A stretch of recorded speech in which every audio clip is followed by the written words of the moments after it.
Según Génesis 47, 12, 27, durante la sequía en Egipto, José almacenó y preservó el alimento. Para subsistir, la gente tuvo que venderlo todo y, al fin, incluso a sí mismos. Ese es el precio de vencer. Así es en este tiempo del fin, donde conseguir el alimento para entrar al reino y conquistar nuestra tierra, que es Cristo, formado en nosotros, nos costará renunciar a todo, incluso a nuestra propia vida. Pero a cambio de nuestro todo, tendremos su todo y reinaremos con él. Con ustedes, José.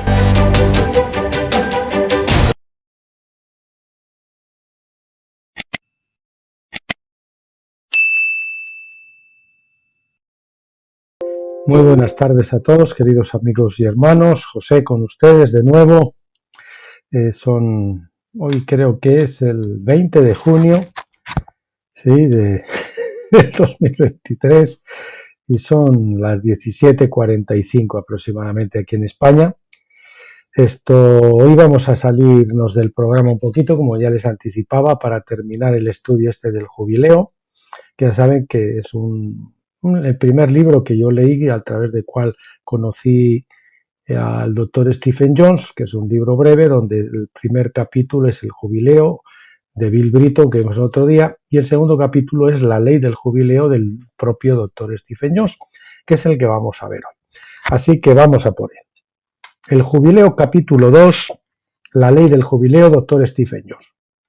Así como Jesucristo es el personaje central de toda la historia, la ley del jubileo es la ley más fundamental de toda la creación. La ley del jubileo es la base del perdón y de la gracia. Esto constituye el propósito o la finalidad de la ley en sí. Esta ley determina la culminación de la historia de la tierra y un completo fin del dominio de la oscuridad y del pecado.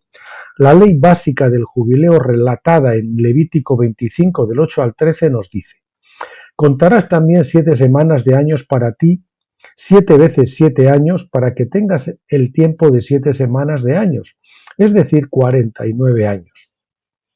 Pedimos que el jubileo son 49 años, y entonces el jubileo es el año siguiente, que es el 50, pero no se encuentra 50 y 50 y 50, sino que el primer año del siguiente jubileo, es decir, el año 50 es asimismo el primer año del siguiente jubileo. Entonces siempre son 49 años, y para hacer los cálculos cronológicos o los cálculos de los ciclos proféticos y todo eso, si no, nos confundimos. Entonces tocarás fuertemente el cuerno del carnero el 10º día del 7º mes. En el día de la expiación tocaréis el cuerno por toda la tierra. Así consagraréis el 50º año y proclamaréis libertad por toda la tierra para sus habitantes. Será de jubileo para vosotros, y cada uno de vosotros volverá a su posesión, y cada uno de vosotros volverá a su familia. Tendréis el 50º año como año del jubileo. No sembraréis ni segaréis lo que nazca espontáneamente, ni vendimiaréis sus viñas sin podar, porque es jubileo. Os será santo. De lo que produzca el campo comeréis. En este año de jubileo cada uno de vosotros volverá a su propia posesión. Bien, también hace una aclaración a modo de introducción, que es que el Bill Britton, pues yo creo que confunde un poquito este jubileo 120 del que él hablaba, que es el que se va a cumplir ahora, y que será el que inaugure el año santo, el año agradable del Señor, el año jubilar, que serán el milenio, el reino milenial. Y ahí es donde los vencedores ya reciben su cuerpo glorificado, etcétera, etcétera, y comienza ese último gran avivamiento. El año agradable del Señor, del que habla Lucas 4, y de que se habla en muchas escrituras, ¿verdad? Y el que el mismo Jesús anunció en la sinagoga que se iba a producir. El año agradable del Señor. Y sin embargo, yo creo que o no lo vio, o él no lo sabía, o quizás lo estaba confundiendo también un poquito con lo que es el gran jubileo de la creación, que no es este. Este da comienzo al reino milenial, pero el gran jubileo de la creación es el que viene al final de 49.000 años. O sea, 7 jubileos, 49 jubileos de 1000 años. ¿De acuerdo? Eso es importante también que tengamos en cuenta esto para no confundirnos. Cuando Israel conquistó, que ese último jubileo, el gran jubileo de la creación, a los 49 años, es el que ya restaura todas las cosas. Aquí lo que va a hacer es todas las naciones llevarlas bajo el gobierno de Cristo como las aguas cubren el mar.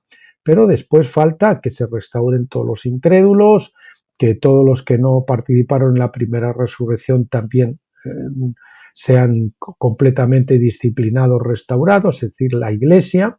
Después el resto, las uvas, que son los incrédulos, en la edad del lago de fuego, y al final, pues toda la creación, la muerte ha sido eliminada, todas estas cosas, y donde se celebra la gran cena de comunión del Señor con el pan sin levadura, que es la cebada, ¿verdad? Con el pan con levadura, que es el trigo, la Iglesia, la cebada los vencedores, el trigo con levadura simboliza Pentecostés, es decir, la Iglesia, y después las uvas, que son pisadas en el lagar, pues lógicamente es el vino para la mesa de la gran comunión de Dios al final de los 49.000 años.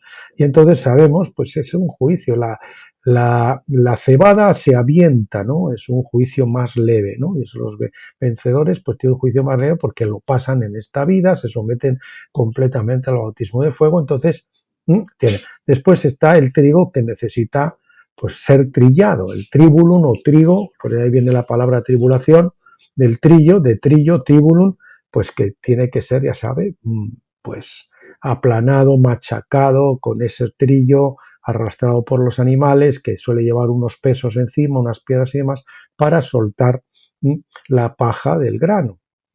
Y las uvas, que es el juicio más severo, donde se pisan en el lagar, ¿verdad? Símbolo de pisado de las uvas. Bien, avanzamos. Cuando Israel conquistó la tierra de Canaán bajo el mando de Josué, este repartió el territorio entre todas las familias en Israel. Esta fue su herencia en la tierra y nadie fuera de Dios mismos podía legalmente privarlos de esa su herencia. Sin embargo, si la sequía asolara los campos o si ocurriera algún otro tipo de desastres, las familias podrían perder sus tierras. Entonces podían venderlas a otras personas hasta que llegara el año del jubileo. El valor de la tierra era establecido de acuerdo con la forma en que producía cebada. Y un homer, o con la forma o en la capacidad, vamos a poner mejor, de acuerdo con la capacidad,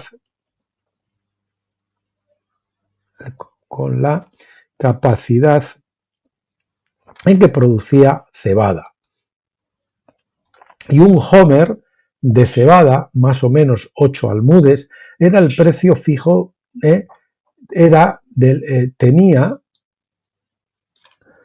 tenía, hoy esto estaba corregido, el precio fijo de 50 siglos, es decir, cerca de 13 onzas de plata.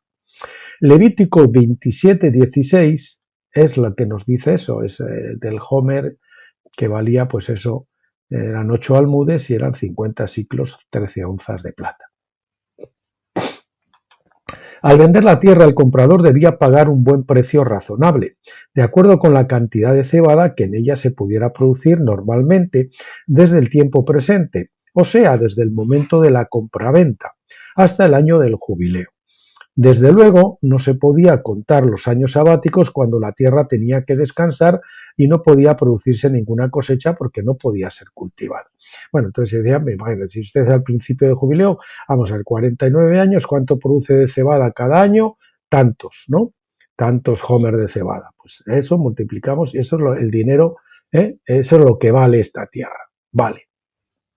Entonces, hay que descontar ahí pues el año del jubileo, los sábados, esos que la tierra no se podía cultivar, cada 7 años o cuando fuera, y entonces pues eso se descontaba del precio y al final quedaba un precio, ¿no? Entonces, si usted necesitaba 30 años para pagar su deuda, pues esos 30 años y usted salía, pero si no, pues aunque no pudiera pagar el completo de la deuda, al final del año 49, en el año 50, al año siguiente, usted saldría libre, aunque no hubiese liquidado la deuda, y podría recuperar su propiedad. Cuando había sido calculado un precio justo, la venta se efectuaba y el nuevo dueño empezaba a trabajar la propiedad. Los dueños anteriores generalmente encontraban empleo en otro lugar, a menos que fueran contratados como empleados en su propia tierra con el fin de trabajar para el nuevo dueño. El original heredero de la tierra tenía el derecho de redimir su propiedad en cualquier tiempo. Si tuviese la posibilidad de hacerlo. Con cada año que pasaba, el precio de la tierra disminuía proporcionalmente, porque, como queda dicho, la tierra no era valorada como tal, sino por el valor de las cosechas que en ella se producían. Imagínate que él lleva 5 años trabajando, le quedan de pagar, pues yo qué sé, 20 ciclos, 20 de ciclos de plata, pero entonces alguien se los da o se los presta o los ha conseguido de alguna otra forma, y liquida todo eso y recupera su posesión. Con cada año que pasaba, el precio de la tierra disminuía proporcionalmente, porque queda dicho, la tierra no era valorada como tal, sino por el valor de las cosechas que en ella se producían. Este procedimiento eliminaba cualquier especulación por la tierra, o sea, compra o venta de la tierra de una forma ilegal o fraudulenta. La ley de Dios prohibía que alguien vendiera en condiciones injustas o maliciosas las tierras heredadas, porque la tierra pertenece a Dios. Toda venta de tierras era temporal, solo por un tiempo determinado. En nuestros días podemos decir que este tipo de venta era simplemente un arrendamiento o alquiler. En Levítico 25-23 dice: además, la tierra no se venderá en forma permanente, pues la tierra mía es, porque vosotros sois solo forasteros y peregrinos para conmigo. Así que de toda tierra de vuestra posesión otorgaréis a la tierra el derecho a ser redimida. Si uno de tus hermanos llega a ser tan pobre que tiene que vender parte de su posesión, su pariente más cercano vendrá y redimirá lo que su hermano haya vendido. Y en caso de que un hombre no tenga redentor, pero consiga los medios suficientes para su redención, entonces computará los años desde la venta y devolverá el resto al hombre a quien había vendido la tierra, y así volverá a su posesión. Pero si no ha hallado medios suficientes para recobrarla por sí mismo, entonces lo que ha vendido permanecerá en manos del comprador hasta el año del jubileo, pero en el jubileo saldrá de su poder y el vendedor volverá a su posesión. Ningún hombre podía perder por deudas de forma permanente la herencia. Esto está mejor aquí: perder de forma permanente por deudas la herencia de su tierra. Al tiempo del jubileo, la propiedad debía serle regresada y cualquier deuda pendiente tenía que ser cancelada o perdonada. Bueno, avanzamos, siguiente epígrafe: el derecho legal de redención. En el versículo 25 mencionado arriba dice además que fue la voluntad de Dios que el pariente más cercano al deudor fuera el que pudiera redimir o recuperar lo vendido por su hermano cuando eso fuera posible.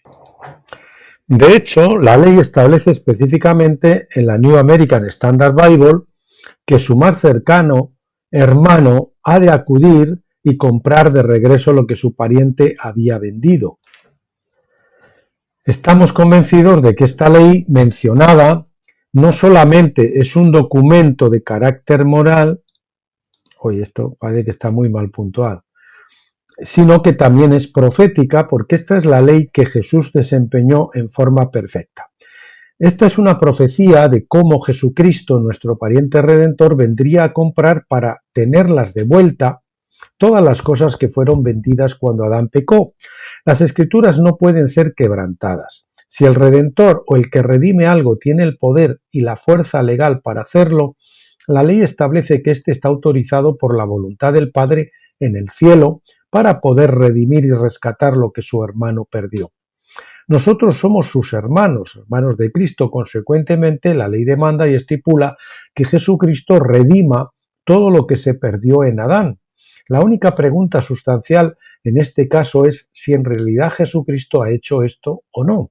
Yo creo que sí lo hizo, puesto que su sangre nunca ha perdido su poder, ni tampoco Jesús falló en ningún requisito de la ley al hacer todo lo que su padre le pidió.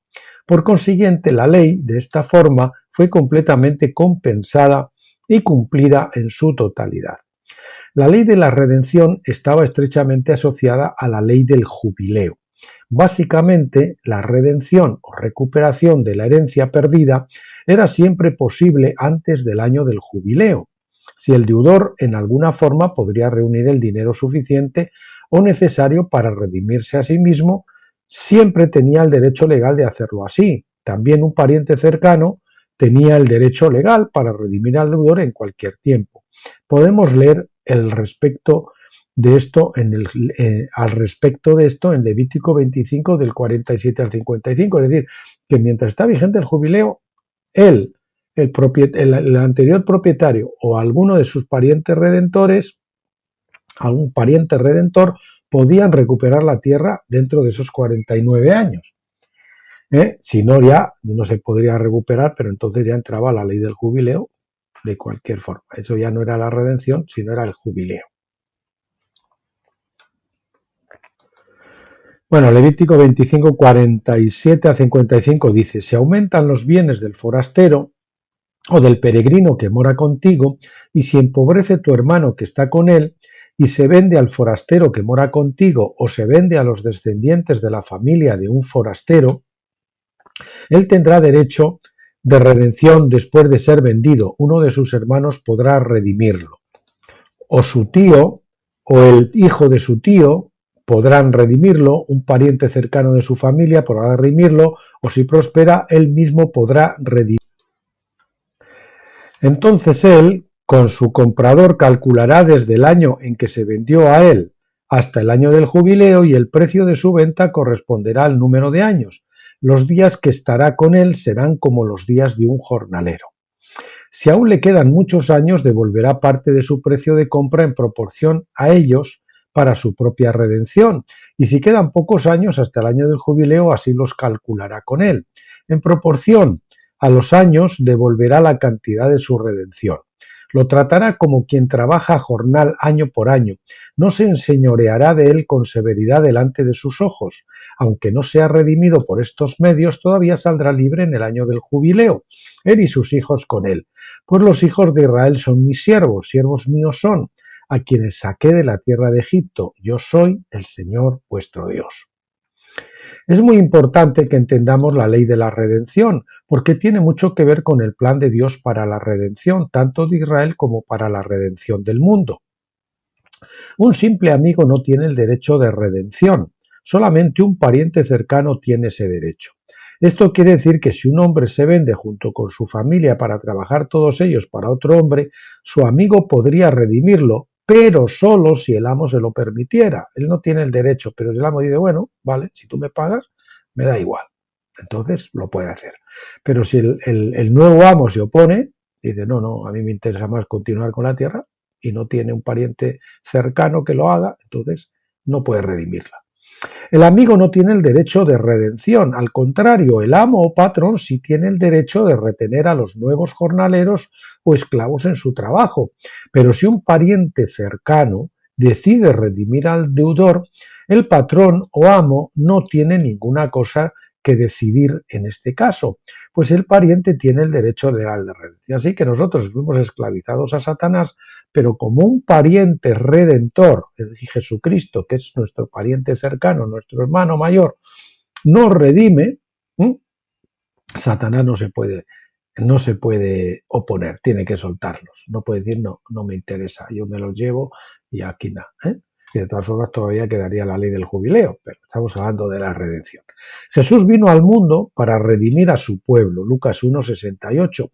Él no se mostró en la forma de un ángel, al contrario, nació como hombre, específicamente o particularmente de la estirpe o descendencia de Abraham. Él hizo esto para tener el derecho legal de redención. Si él hubiera venido como un ángel, la ley divina tendría que decretar que él no era más que un amigo de los pecadores, no un pariente, cuyos pecados les acarrearon una deuda que ellos mismos no podían pagar, lo cual simplemente los colocaba en la condición de hombres que habían perdido su herencia a causa del pecado de Adán. Jesús fue en verdad un amigo de los pecadores, pero él escogió ser algo más que un simple amigo. Para poder tener el derecho de redención y rescatar a Israel, él tenía que ser, si sobra este qué, él tenía que ser más que un simple amigo. Por eso tuvo que nacer de la estirpe de Abraham, para poder tener el derecho de redención para toda la humanidad. También tenía que ser más que solo un amigo angelical, él tenía que nacer de carne y sangre. Él calificó en las dos cosas, como podemos leer en Hebreos 2, del 11 al 17, porque tanto el que santifica como los que son santificados son todos de un Padre. Ahí tenemos la parentela. Son todos de un Padre, por lo cual él no se avergüenza, de llamarlos hermanos. Aquí tenemos de nuevo la parentela, diciendo en Salmos 22, 22, anunciaré tu nombre a mis hermanos. Aquí la tenemos otra vez. En medio de la congregación te cantaré himnos. Y otra vez en 2 Samuel 22, 3, yo en él confiaré. Y otra vez en Isaías 8, 18, he aquí yo y los hijos de Dios, y los hijos que Dios me ha dado. Yo y los hijos que Dios me ha dado. Los hijos, es decir, aquí tenemos otra vez el parentesco.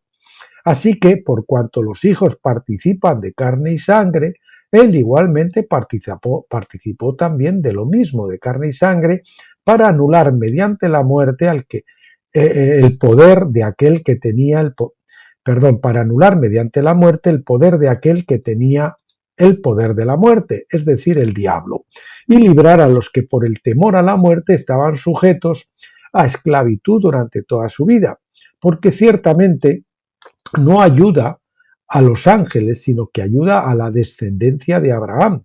Por tanto, tenía que ser hecho semejante a sus hermanos, aquí los tenemos, semejante a sus hermanos, en todo,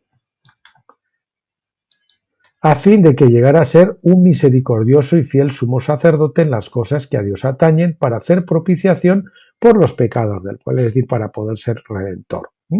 Tuvo que hacer en todo semejante a sus hermanos. Podemos concluir, por consiguiente, que Jesucristo nació de carne y sangre con el fin de tener el derecho legal de redención de todo el mundo. Nació en forma específica de la descendencia de Abraham, para tener legalmente el derecho de redención para la casa de Israel. Aquí hay promesas separadas que están fundamentadas en la misma ley de redención. Israel tenía que ser redimida o rescatada de las manos de sus enemigos, Asiria, y habría de retornar finalmente a Dios. El mundo de la carne y de la sangre, por la misma ley, debía ser redimido del último y final enemigo, la muerte, porque la muerte no posee el mismo derecho legal de redención y no tiene otra alternativa ante el diablo y la reclamación de Jesucristo, y no tiene otra alternativa ante el pedido y la reclamación de Jesucristo que poner en libertad a los prisioneros o cautivos. No le queda más remedio a la muerte que soltarlos. Los redimidos sirven a un nuevo amo. En la ley de la redención, los siervos y jornaleros que han sido redimidos no tienen el derecho legal para llegar a convertirse en sus propios dueños y forjadores de sus propios destinos, como expresa lo citado anteriormente en Levítico 25:53. En Levítico 25:53, que dice así: lo tratará como quien trabaja a jornal año por año, no se enseñoreará de él con severidad delante de sus ojos. Ustedes saben que la esclavitud bíblica no es como la esclavitud normal. Los esclavos tenían sus derechos, no se les podría maltratar. Si uno allí le sacaba un ojo a un siervo, a un esclavo, al final lo tenía que dar la libertad, lo tenía que indemnizar, etcétera, etcétera. No es lo mismo. Un redentor es alguien que paga el precio de la redención por el siervo o jornalero. En realidad compra o adquiere al jornalero al amo que lo vende, quien es un extraño y que muy posiblemente abusaría del siervo, haciéndolo víctima de opresión y malos tratos. Como no te conozco, pues te voy a tratar mal, ¿verdad? O te voy a tratar con la máxima rigidez, pero sin contemplaciones.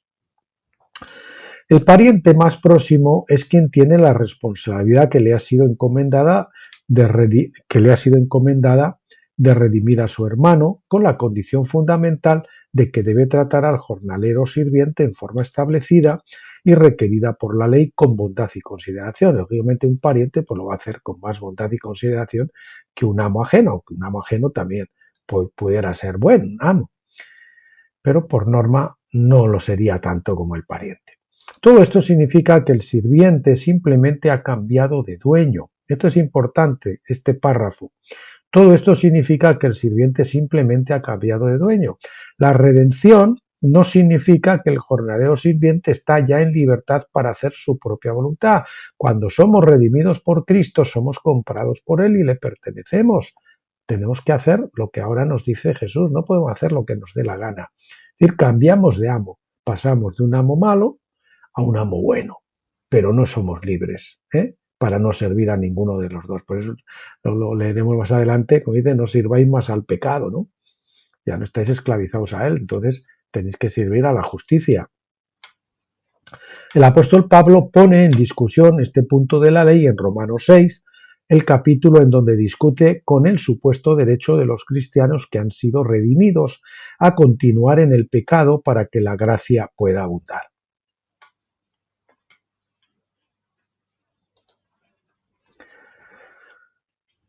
Romanos 6, 1 al 2 y del 17 al 22 dice así: ¿Qué diremos entonces? ¿Continuaremos en pecado para que la gracia abunde? De ningún modo. Nosotros que hemos muerto al pecado, ¿cómo viviremos aún en él? Pero gracias a Dios que aunque erais esclavos del pecado, os hicisteis obedientes de corazón a aquella forma de doctrina a la que fuisteis entregados, y habiendo sido libertados del pecado, os habéis hecho siervos de la justicia. Y lo tienen, habiendo sido libertados del pecado, os habéis hecho siervos de la justicia. Ahora somos siervos, pero no somos libres. De la justicia, pero no libres. Hablo en términos humanos por causa de la debilidad de vuestra carne, porque de la manera que presentasteis vuestros miembros como esclavos a la impureza y a la iniquidad, para iniquidad, ahora presentad vuestros miembros como esclavos a la justicia para santificación. Señor, aquí estoy para servirte. Este es mi cuerpo, úsalo como tú quieras. Porque cuando erais esclavos del pecado erais libres en cuanto a la justicia, ¿verdad? ¿Qué fruto teníais entonces en aquellas cosas de las cuales ahora os avergonzáis? Porque el fin de esas cosas es muerte.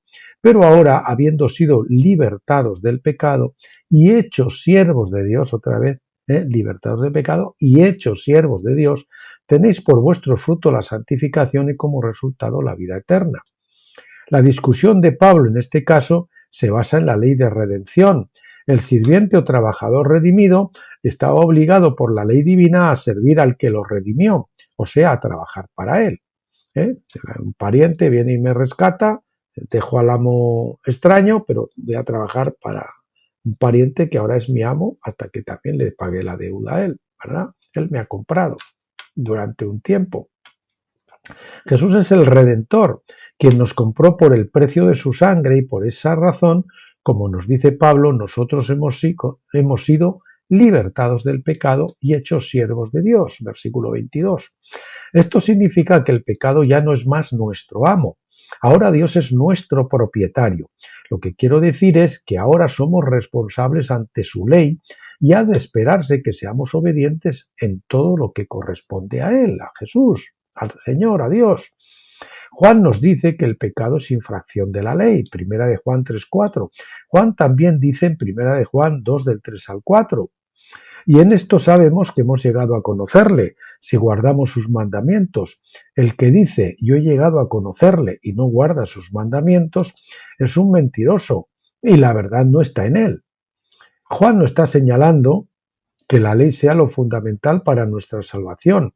Él dice que nuestra obediencia es la evidencia externa de que hemos sido salvados.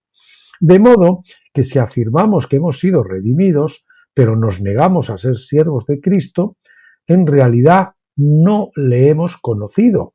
Por esto le conocemos. El cristiano que no obra de acuerdo con la ley está violando la ley de redención, Por esta razón, Jesús dice en referencia a esta gente en Mateo 7:23, nunca os conocí, apartaos de mí, hacedores de maldad, es decir, de iniquidad, de anarquía, de desobediencia, vivir sin ley, de espaldas a la ley. Vamos a repetir lo que estaba en negrita, para vuestra vez, que nuestra obediencia es la evidencia, eso lo he puesto también con mayúscula, externa de que hemos sido salvados o salvos. De modo que si afirmamos que hemos sido redimidos, pero nos negamos a ser siervos de Cristo, en realidad no le hemos conocido, ¿verdad? Como aquellos hacedores de maldad que acabamos de decir. Los cristianos descarriados no habrán de perder su salvación sustancialmente, ¿verdad? La salvación del Espíritu nunca se pierde. Ellos todavía habrán de ser salvos, aunque por medio del fuego, o como dice, así como es por fuego, así como ha sido expresado por el apóstol Pablo en 1 Corintios 3:15. Y desde luego, si alguien, a mí me gusta decir así como por los pelos, ¿verdad? Y desde luego, si alguien considera ser un creyente, pero no es en realidad cristiano, Dios juzga el corazón. Yo me considero que soy creyente, pero en realidad no he nacido de nuevo. Y el Espíritu de Dios nunca entró en mí. Esa persona, soy un religioso, pero no soy un creyente. Esa persona tendrá que ser lanzada al lago de fuego para una más larga y extensa o amplia forma de purificación. Estos incrédulos, sin embargo, serán liberados finalmente con ocasión del gran jubileo al final de los tiempos, de acuerdo con lo que se lee en Levítico 25:54. Dice, aunque no sea redimido por estos medios, todavía saldrá libre en el año del jubileo él y sus hijos con él. O sea, si al final del año 49, que había estado esclavizado, no había pagado todavía la deuda, en el año 50, aunque le quedara de pagar el 70% o el 80%, él salía libre. Qué gloriosa promesa, o lo que fuera, un 20, un 10, un 30. Qué gloriosa promesa. El jubileo es la ley de la gracia, y la misericordia, la gracia siempre triunfa sobre el juicio, amigos. No importa cuánto tiempo y qué hundido en deudas y aprietos esté un individuo, el jubileo lo hará libre de toda deuda. Aun en el caso de que ningún pariente lo redima, ha de llegar un día en que será libre con la libertad gloriosa de los hijos. Y este es el triunfo de Cristo. Él ganó todo el mundo en la cruz, para que unos los recupera durante el transcurso de su vida, otros van a ser recuperados durante el milenio y al final del milenio, como la Iglesia.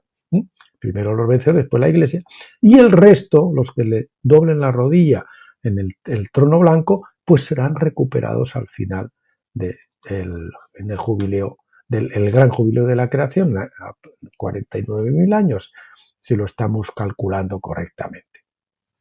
Este es el motivo por el cual toda la creación está en espera de ese día.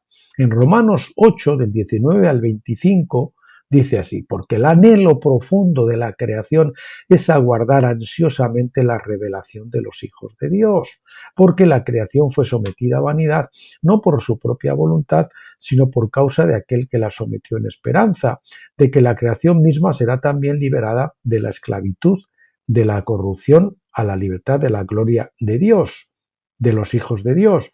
Pues sabemos que la creación entera aún gime y sufre dolores de parto hasta ahora, y no solo ella, sino que también nosotros mismos que tenemos las primicias del Espíritu, aún nosotros mismos gemimos, esto aún, es decir, todavía nosotros mismos gemimos en nuestro interior aguardando ansiosamente la adopción como hijos, la redención de nuestro cuerpo, porque en esperanza hemos sido salvos, pero la esperanza que se ve no es esperanza. Pues, ¿por qué esperar lo que uno ve? Pero si esperamos lo que no vemos, con paciencia lo aguardamos. Y aquí, el anhelo profundo de la creación es aguardar ansiosamente la revelación de los hijos de Dios. ¿Por qué? Porque cuando se manifieste ahora la fiesta de tabernáculos, los vencedores, que son las primicias, ustedes saben que la primicia, si la primicia es santa, el resto de la cosecha va a ser santa, quiere decir que si los vencedores son santos, la creación dice, ya viene, ya me va a tocar el turno, porque sabe que si esas primicias han sido santificadas, después va a venir la Iglesia en general y después va a venir el resto. Al final, toda la humanidad rescatada. Esa es la gracia de nuestro Salvador. La ley del jubileo dispone o manda la liberación de toda la creación en cierto momento de la historia. Personalmente, Stephen Jones dice creo que esto ha de suceder después de 49.000 años de historia, es decir, 49 jubileos de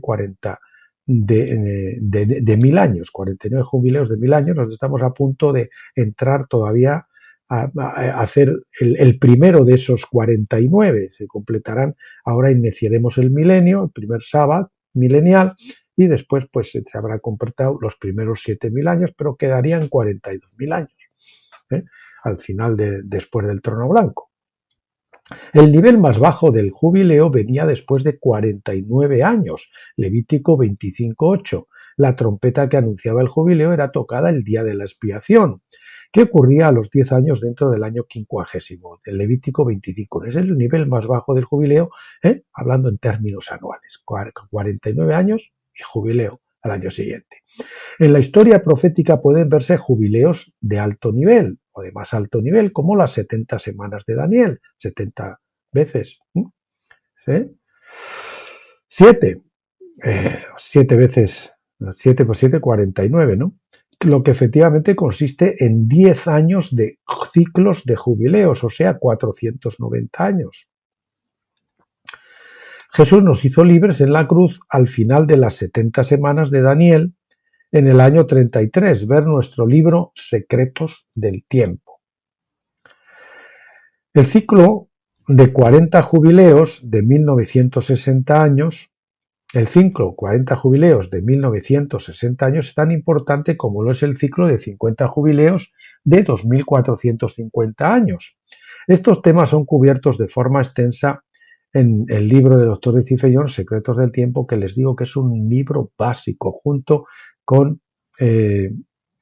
¿cómo es? El otro libro, La lucha por el derecho de nacimiento, la lucha por la primogenitura, donde cuenta toda esa lucha bíblica que nace de Saúl y Jacob y que llega a nuestros tiempos con el sionismo, que es la toma del poder por parte de Saúl. Eso es el sionismo. Si quieren ver de esos temas, pues en los vídeos que ya hemos grabado, ustedes lo tienen muy bien explicado. Bien, estos temas son cubiertos en forma extensa en Secretos del Tiempo, pero están fuera del alcance de este libro. Ciertamente, el último jubileo de la creación, creo, comprende 49.000 años. Yo no puedo probarlo, desde luego, pero tampoco es de importancia hacerlo. Es suficiente saber, esto es importante, que son 49.000, bien, vale, él cree que es así, ¿no? Y yo creo que es así, porque tiene su lógica, los 7, ¿no? Es suficiente saber que la ley de Dios pide o exige limitaciones con relación a la duración del tiempo en que un deudor, pecadores, incrédulos que doblaron la rodilla en el trono blanco, puede ser esclavizado, o cuánto tiempo un pecador puede estar sometido a la esclavitud de sus pecados. Toda la creación espera el cumplimiento de este jubileo. Esta es la finalidad de la historia y el propósito último de Dios. Es decir, no es que haya una victoria de Satanás que se lleva el 90, el 95, el 80, los que sean, con él al infierno de tortura por una eternidad sin fin, y Jesucristo se queda con unos poquitos y es el vencedor, el león de la tribu de Judá. ¿Ustedes creen eso? Yo lo creí por mucho tiempo, pero fuera de toda lógica. ¿Verdad que les chocaba eso? A mí también me choca. Y eso no es la gracia, porque al final, por uno entró el pecado, y la muerte pasó a todos los hombres, porque cuando todos pecaron, pues cuánto más por uno reinarán en vida. Es decir, con más razón. La ley del jubileo, en cualquiera de sus niveles, obtiene su fuerza o poder por medio de la sangre de Jesucristo en la cruz, como podemos leer en 1 de Juan 2, del 1 al 2. 1 de Juan 2, del 1 al 2. Hijitos míos, os escribo estas cosas para que no pequéis, y si alguno peca, abogado tenemos para con el Padre, a Jesucristo el justo. Él mismo es la propiciación por nuestros pecados, y no solo por los nuestros, sino también por los del mundo entero. Toda la tierra pertenece a Dios, el planeta. La ley del jubileo está sujeta y depende de una ley más profunda, la cual mencionamos anteriormente. Se encuentra en Levítico 25-23, en donde Dios dice: la tierra mía es. Por esta razón no se podía vender perpetuamente, sino que tenía que regresar a los dueños originales en el año del jubileo. Fíjense que aparte ya no tenemos la redención, tenemos el jubileo, pero aparte de eso está esta ley, nos dice que la tierra es mía. Y vamos a ver que nosotros somos tierra, porque estamos hechos del polvo de la tierra.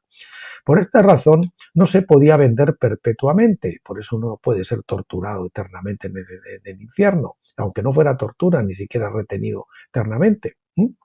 Por esta razón no se podía vender perpetuamente, sino que tenía que regresar a los dueños original. ¿Quién es nuestro dueño original? Dios. En el año del jubileo. Adán fue formado del polvo de la tierra. Génesis 2.7. El hombre fue un elemento de la creación de Dios y su herencia en la tierra. O sea, nosotros somos la herencia de Dios. La intención de Dios fue edificar una casa para sí mismo en la tierra, y esa casa es el hombre mismo. Porque el hombre es un ser creado, no es dueño de sí mismo. A Dios le pertenece todo lo que él ha creado. Toda la tierra le pertenece a Dios. Es verdad que al hombre se le ha otorgado cierto nivel de autoridad, pero el hombre no posee en realidad soberanía sobre su tierra, es decir, sobre él mismo. Ponemos cierta autoridad, y algunos más que otros, pero no tenemos soberanía. Es por esta razón que se le permitió vender el derecho de su tierra únicamente temporalmente, porque no es suya. El hombre se puede vender al pecado por un tiempo, incluso por toda su vida, como va a ser el caso en la mayoría de los casos. Pero no se le ha otorgado el derecho de vender su tierra perpetuamente, así que no hay ningún contrato de sangre con Satanás que no pueda quedar invalidado, ¿verdad? Su tierra siempre tendrá que retornar a Dios en el tiempo del jubileo. En otras palabras, incluso el pecador más grande que haya existido será liberado en el año del jubileo, el jubileo final de la creación. Ningún hombre podrá contraer una deuda tan inmensa que él no pueda ser rescatado en el año del jubileo. Repetimos, incluso el pecador más grande que haya existido será liberado en el año del jubileo. Ningún hombre podrá contraer una deuda tan inmensa que él no pueda ser rescatado en el año del jubileo. Y vamos a repetir el párrafo anterior también. Es por esta razón que se le permitió vender el derecho de su tierra únicamente temporalmente, porque no somos dueños de nosotros mismos, no nos pertenecemos. El hombre se puede vender al pecado por un tiempo, incluso durante toda su vida, pero no se le ha otorgado el derecho de vender su tierra perpetuamente. Satanás no lo puede retener a uno perpetuamente. Su tierra siempre tendrá que retornar a Dios en el tiempo del jubileo. El hombre no posee ni la autoridad ni la habilidad de incurrir en una deuda que sea superior a lo que el año del jubileo puede remediar. Esta es la ley de Dios, no la ley del hombre. Cuando el hombre pecó, la tierra fue vendida por su causa. Significa que Adán y sus hijos y todas sus posesiones fueron vendidos al pecado. En esencia, Dios había perdido su herencia en la tierra. Fue por esta razón que Jesucristo vino al mundo para redimir su herencia que se le había perdido. Él llegó como el pariente más cercano o próximo para poder asegurar el derecho de redención. Asegurarse el derecho. Tengo el derecho porque he venido en carne y sangre. Y además soy pariente. Con su propia sangre pagó el precio total del pecado de todo el mundo, desde Adán hasta el final de los tiempos. Escuchen esto, desde Adán hasta el final de los tiempos. La única pregunta restante es si ama Jesús lo suficiente al mundo para finalmente tomar la ventaja que le otorgan todos sus derechos legales. Si no tiene todos los derechos legales, ¿lo va a usar para recibir a la humanidad o no los va a usar? ¿O va a usar solamente, se va a conformar con unos pocos? La respuesta se encuentra en Juan 3:16, porque de tal manera amó Dios al mundo, dice al mundo, no a los creyentes, al mundo. La pregunta en realidad es esta, repito, la pregunta en realidad es esta, escuchen, si Jesús tuviera el poder de salvar a todos los hombres, ¿lo haría? Por supuesto que lo haría, porque Él ama todo lo que Él creó. Afortunadamente, Jesús tiene el poder y la sabiduría para salvar a todos los hombres. ¿Tiene Jesús el poder y la sabiduría para hacerlo? Lo va a hacer si lo tiene y tiene los derechos legales. Blanco y en botella, leche. Su sangre, el precio paga del pecado del mundo, es más valiosa que toda la deuda pecado, que pudiera sumar toda la humanidad. Más que eso, además, la ley está de su lado porque Él posee el derecho de redención, lo que significa que Él puede redimir todo si así lo desea. Y he puesto aquí una nota mía. el amo actual de los esclavos, Satanás, no puede negarse a dejarlos ir con su pariente más cercano. Supongamos que usted, amado lector, tuviese una familia de seres queridos y fuesen vendidos como esclavos.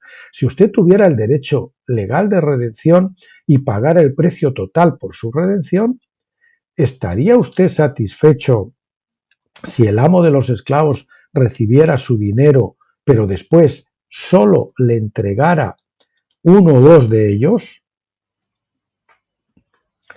Por supuesto que no. Si los ama verdaderamente, exigiría todo por el precio que pagó, pero aun si sus amados rechazaran ser redimidos, esto solamente atrasaría el proceso hasta el año del jubileo, ¿verdad? Muchos se les ha predicado el Evangelio y lo han rechazado. Pero dice, aun si sus amados rechazaran ser redimidos, tu padre, tu madre, un amigo, los extraños a los que predicaste el Evangelio, aun si sus amados rechazaran ser redimidos, esto solamente atrasaría el proceso hasta el año del jubileo. El año del jubileo ya no les queda más remedio, pero dice, son míos, el Señor.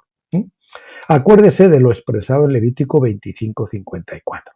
Aunque los gobernantes de hombres y de naciones han rechazado constantemente declarar el jubileo sobre el pueblo, Dios no es un hombre para que mienta. Él siempre cumplirá su propia ley sin tomar en cuenta el rechazo de los hombres a ser obedientes. El juicio de Dios en la edad final. Como la ley de Dios demanda la restauración de todas las cosas, subrayamos lo de todas las cosas, Hechos 3:21, los juicios divinos de Dios no son eternos de la manera que los hombres definen eterno. Ellos son aionian, como lo expresa el texto griego, ellos se refieren solamente a un eón. Un eón es una edad o periodo de tiempo. El lago de fuego mencionado en Apocalipsis 20 del 11 al 15 es el mismo que el río de fuego mencionado en el libro de Daniel 7 del 9 al 11. Dice Daniel que el fuego desciende del trono de Dios. Un trono es un símbolo antiguo de la ley. Cuando un rey se sienta en el trono, está administrando oficialmente la ley y sus juicios o sentencias. Dios es el rey de la creación y él juzga todas las cosas de acuerdo a su ley. Por consiguiente, el fuego es la ley divina, como nos cuenta Moisés en Deuteronomio 33:2. Dijo, Yahvé vino de Sinaí y les esclareció desde Seir, resplandeció desde el monte de Parán y vino de en medio, es decir, de entre 10 millares de santos, con la ley de fuego en su mano derecha. Con la ley de fuego en su mano derecha. En ningún momento el fuego de la ley divina condena a los hombres. Este párrafo está todo en negrita prácticamente, aunque es un poco largo. Escuchen con atención. En ningún momento el fuego, entre comillas, fuego porque no es literal, de la ley divina, condena a los hombres por haber cometido algún crimen, sentenciándolos a ser quemados en un fuego literal. Todo pecado es considerado como una deuda que se debe a las víctimas de la injusticia. Acuérdese cuando el Señor dijo fuego traído a la tierra y está hablando de los siervos que van a recibir más azotes o menos azotes, si está comparando los azotes con el fuego. Todo pecado es considerado como una deuda que se debe a las víctimas de la injusticia. Si el pecador no puede pagar la restitución, él tendrá que ser un siervo hasta que la deuda incurrida sea solventada. Los creyentes reinarán sobre ellos en ese periodo. Entonces significa que se les dará autoridad a los creyentes sobre los pecadores, que son los deudores, y ellos serán responsables de enseñarles la justicia y el carácter de Dios. Es por esta razón que el profeta nos dice en Isaías 26:9, en la noche te desea mi alma, en verdad mi espíritu dentro de mí te busca con diligencia, porque luego que hay juicios tuyos en la tierra, aprenden justicia los habitantes del mundo. Este es el fuego de la ley divina, no es una tortura y castigo, es justicia, ese es el fuego, la justicia. Los dictámenes de Dios son de una naturaleza renovadora o restauradora. Con Dios no existe un castigo eterno sin misericordia. El fallo de la ley siempre finaliza en misericordia porque esa es la ley del jubileo. En cuanto a la naturaleza exacta de los juicios de Dios sobre los pecadores en determinada edad, conocemos por la ley del jubileo que los juicios de Dios son concernientes a una edad, no eternos, duran durante una edad indefinida, pero no eternos, como algunos han traducido la palabra griega aionian. Aionian no es eterno, alguna vez puede serlo, pero en muchos casos en la escritura no lo es. Traducciones correctas de este vocablo se pueden encontrar en la Biblia de Jones, Literal Translation, y Rotherham's de Enfatized Bible. Ellos entendieron aionian de la misma forma que lo hacían los padres de la iglesia primitiva hasta el siglo V. Fue a partir del V, VI que eso se cambió, ese concepto. Los padres de la iglesia primitiva, los primeros apóstoles, sus sucesores, la patrística, etc., no creían en ese fuego de tortura eterna, sino lo contrario. Creían en un fuego no literal restaurador, una disciplina. Y de los padres de la iglesia primitiva, pues sus escritos demostraron en muchas ocasiones que los juicios venideros eran temporales y restringidos a una edad, durante un periodo. A lo mejor va a ser muy largo, si son 42.000 años, pues fíjense, 42.000 años, pero durante un tiempo y al final viene un jubileo. Y toda la tierra, todos los hombres que son tierra, tienen que volver a su dueño original. La ley del jubileo demanda un final en algún tiempo futuro para toda responsabilidad legal por el pecado, por la deuda. La ley del jubileo demanda que sean canceladas todas las deudas al final de esa edad. Entonces toda la creación será liberada a la gloriosa libertad de los hijos de Dios. Toda la creación. ¿De acuerdo? Siempre toda.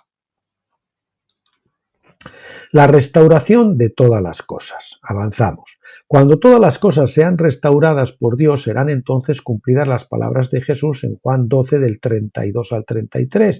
Y yo, si soy levantado de la tierra, atraeré a todos. La palabra atraeré es mejor traducida a arrastrar, y esa palabra arrastrar quiere decir como los peces cuando son capturados en una red, que son arrastrados, ¿verdad? Y no se pueden sustraer a eso. Es algo inevitable. Jesús nos atrae con tal fuerza que es inevitable.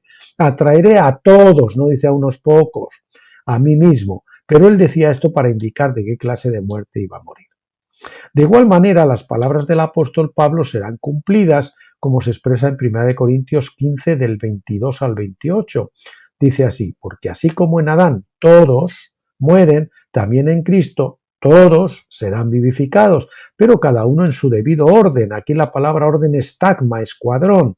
Cristo las primicias. Esto está mal traducido porque dice, la traducción correcta es las primicias Cristo o ungidas. La palabra aquí quiere decir ungida. O sea, la traducción correcta sería las primicias ungidas. Esa sería el primer escuadrón. Esos serían los vencedores, ¿verdad? El arnion. Luego los que son de Cristo en su venida. Entonces vendrá el fin cuando entregue el reino a Dios y Padre después de que haya abolido todo dominio y toda autoridad y poder. Pues él debe reinar hasta que haya puesto a todos sus enemigos debajo de sus pies. Y el último enemigo que será abolido es la muerte, porque él ha puesto todo en sujeción bajo sus pies. Pero cuando dice que todas las cosas le están sujetas, es evidente que se exceptúa aquel que ha sometido a él todas las cosas.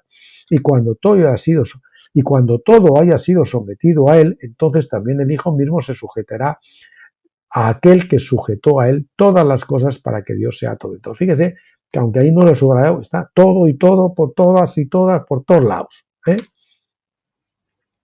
Así como en Adán mueren todos los hombres, de igual manera en Cristo, el segundo Adán, todos los hombres serán vivificados, pero no todos a la misma vez, sino que hay escuadrones, vencedores, la iglesia en general y las uvas, los incrédulos. Algunos se levantarán para vida en la primera resurrección. Hay un vídeo, les recomiendo que lo escuchen, las 3 cosechas, cebada, trigo y uvas. Escúchenlo. Algunos se levantarán para vida en la primera resurrección, otros en la resurrección general, pero todos los demás restantes en el tiempo del gran jubileo de la creación. Pablo menciona acerca de este día en Colosenses 1 del 16 al 20, porque en él fueron creadas todas las cosas, tanto todas las cosas, tanto en los cielos como en la tierra, visibles e invisibles. ya sean tronos o dominios o poderes o autoridades, todo ha sido creado por medio de Él y para Él, y Él es antes de todas las cosas, y en Él todas las cosas permanecen. Él es también la cabeza del cuerpo que es la Iglesia, y Él es el principio, el primogénito de entre los muertos, a fin de que Él tenga en todo la primacía, porque agradó al Padre que en Él habitara toda plenitud, y por medio de Él reconciliar todas las cosas consigo, habiendo hecho la paz por medio de la sangre de su cruz, por medio de Él, repito, ya sean las que están en la tierra o las que están en los cielos. Por medio del Logos, es decir, la palabra Jesucristo, que es el Logo, la Menra, fueron creadas todas las cosas, Juan 1.3, y por medio de Él, todas las cosas serán reconciliadas con Él. Al final no habrá nada que esté fuera de su dominio, así como leemos en Hebreos 2 del 8 al 9. Todo lo ha sujetado bajo sus pies, porque al sujetarlo todo a Él, no dejó nada que no le sea sujeto. Pero ahora no vemos aún todas las cosas sujetas a Él, pero vemos a aquel que fue hecho un poco inferior a los ángeles, es decir, a Jesús, coronado de gloria y honor a causa del padecimiento de la muerte, para que por la gracia de Dios probara la muerte por todos. De esta forma, Él es el Salvador de todos los hombres, mayormente de los que creen, como el apóstol le dice a Timoteo en primera de Timoteo 4:10. Esos quienes serán salvos, fíjate que eso es clarísimo, el Salvador de todos los hombres, luego dice mayormente, por si ya era poco, es decir, los creyentes mayormente, o sea, van primero y eso con más seguridad, pero al final es todos, ¿eh? Esos quienes serán salvos antes del jubileo de la creación son verdaderamente bienaventurados y benditos y reinarán en su reino. Aún así, al final es también el Salvador de todos los hombres, no solamente de los que creen. Por esta razón, toda la creación espera ansiosamente la manifestación de los hijos de Dios. Romanos 8, del 19 al 21, sabiendo que esos hijos son los primeros frutos o primicias de la creación. Santiago 1, 18. Por lo tanto, lo decíamos antes, las primicias santifican el resto. Pablo dice que los primeros frutos santifican toda la cosecha. Después de que los primeros frutos eran entregados a Dios, ofrendados a Dios, eso señalaba el comienzo de la siega en general de todo el campo. El campo es el mundo, Mateo 13:39. Ahí lo tienen otra vez clarísimo. Juan igualmente contempla al final el regocijo de toda la creación. Apocalipsis 5:13 dice, y a toda cosa creada, toda, que está en el cielo, sobre la tierra, debajo de la tierra y en el mar, y a todas las cosas que en ellos hay, oí decir al que está sentado en el trono y al Cordero sea la alabanza, la honra, la gloria y el dominio por los siglos de los siglos. No hay nadie que se sustraiga. Esto jamás pudiera suceder sin la ley del jubileo, porque la mayoría de la creación continúa en enemistad contra Dios.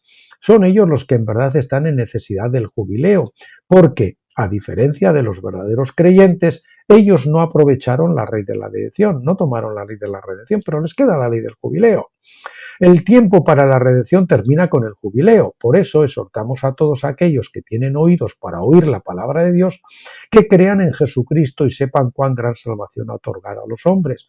Nuestro mensaje es el del apóstol Pablo, el cual escribió en 2 Corintios 5, del 17 al 21. Somos embajadores de que Dios ya no tiene en cuenta a los pecados los hombres, que están reconciliados, no, somos embajadores del tormento eterno. Dice así, de modo que si alguno está en Cristo, nueva criatura es. Las cosas viejas pasaron, y aquí son hechas nuevas. Y todo esto procede de Dios, quien nos reconcilió consigo mismo por medio de Cristo y nos dio el ministerio de la reconciliación, a saber, que Dios estaba en Cristo reconciliando al mundo consigo mismo, no tomando en cuenta a los hombres sus transgresiones, y nos ha reencomendado a nosotros la palabra de la reconciliación. Es decir, Dios los ha perdonado, ya estáis reconciliados con Él, Dios nos tiene en cuenta los pecados. Ese es el anuncio que tenemos que hacer. No, conviértete o a las llamas eternas, que es lo que se ha hecho durante muchos siglos, ¿verdad? Por tanto, somos embajadores de Cristo, como si Dios rogara por medio de nosotros, en nombre de Cristo rogamos, reconciliaos con Dios. Al que no conoció pecado, le hizo pecado por nosotros para que fuéramos hechos justicia de Dios. Y hay dos palabras, una es katayaso y otra es apokatayaso, creo recordar. Y katayaso es una conciliación unilateral que ha hecho Dios. Dios ya nos ha conciliado con él. Nosotros, en respuesta, reconciliamos. Hipokatayaso, no reconciliamos. Esa es la respuesta, ¿vale? Y aquí este mensaje, el último párrafo, que está mucho en negrita y subrayado todo, por favor, atención, y ya terminamos. Se nos ha dado el ministerio de la reconciliación con el mensaje del Evangelio de las buenas nuevas para ser presentado al mundo. Por eso el Evangelio ha sido rechazado, porque se ha preguntado, no han sido buenas nuevas. La amenaza del tormento eterno no es una buena nueva. No son las malas noticias del tormento eterno o condenación, sino las buenas nuevas o buenas noticias de que Dios ha reconciliado al mundo por medio de Cristo ya. ¿Quién pagó el precio de su liberación y salvación? Este es el verdadero evangelio de Jesucristo, que fue levantado en la cruz y por lo tanto atraerá, como les decía antes, la palabra quiere decir arrastrará como los peces capturados en una red, a todos, fíjese, a todos los hombres a sí mismo. Este no es solo un pensamiento de esperanza, es profecía, es algo que está profetizado en la ley del jubileo y que está profetizado en el sacrificio en la cruz. Es una declaración con todo el intento, sentido y propósito. Es una promesa para que nosotros y para todo el mundo, regocijémonos en las buenas nuevas de la gracia de Dios. Eso es lo que debemos de hacer. Y esa es la gracia maravillosa de nuestro Dios, un Dios de gracia, no un Dios cruel, torturador. Bien, mis queridos amigos, esto del jubileo es tremendo. Yo no sé si alguno después de todo esto no lo entiende. Yo comprendo que hay muchas legañas y muchas escamas en los ojos y alguno quizás lo necesites escuchar 2, 3, 4, 5, como si necesita escuchar a usted 10 veces, pero escuche esto y deje que esta palabra tremenda de Dios penetre por aquí, pero que no salga rápido por el otro lado, porque a algunos ni siquiera les entra ahí dentro. Deje que esto se haga carne en su corazón. Y bueno, pues nada, mañana miércoles retomamos el programa normal y veremos Apocalipsis, el libro tercero, capítulos 3 y 4, creo que son la cuarta y la quinta trompetas o algo así. Bien, pues nada, les dejo en manos del Señor como siempre, los bendigo, oro para que el Señor les abra sus mentes, para que ustedes ensanchen el sitio de su tienda y que quiten todas esas preconcepciones y vean que esto es lo que está en la Biblia muy claramente. Hasta entonces, pásenlo bien.